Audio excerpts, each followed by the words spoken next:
With a robust team of multifaceted healthcare experts serving all 50 states, Health Management Associates is a full-service national research and consulting firm specializing in publicly funded healthcare and human services. At HMA, it is our people who make the difference. Our colleagues have the know-how and experience to guide clients through the ever-changing healthcare landscape.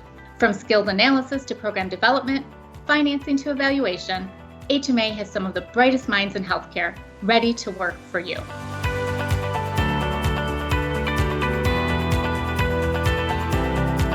I've been working over the last 2 years with the California Department of Corrections and Rehabilitation and helping them implement system-wide addiction treatment. So, we've gone from, in about a year and 5 months, from about 150 people on medication-assisted treatment to over 10,000 people on medication-assisted treatment. I've trained close to 20 docs who are now board eligible to be able to become board certified in addiction. And we're about to embark on training another 300 plus primary care docs, a few thousand nurses and custody staff to really be able to create a system of recovery in their prison system and have it work really well. And we've started helping with the Michigan Department of Corrections as well, and because they're really excited about leaning into this space and doing the right work. So one of the things that we look at to build better systems of care for addiction and mental health is we identify those that really do want to get better and are working toward that,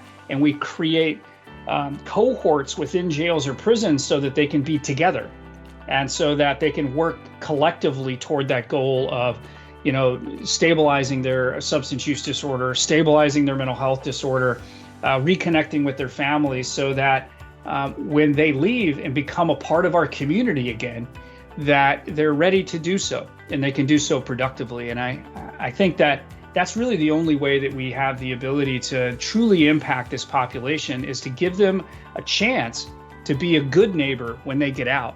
Because no matter what we do, they're going to be somebody's neighbor eventually. I get asked a lot if there's like one core aspect of addiction that we need to impart on the general community and the population of people who maybe aren't the treatment professionals or maybe not the patients. And it's really how we describe addiction.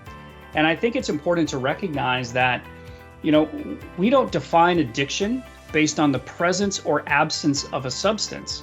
We define it based on the behaviors associated with obtaining or using the substance.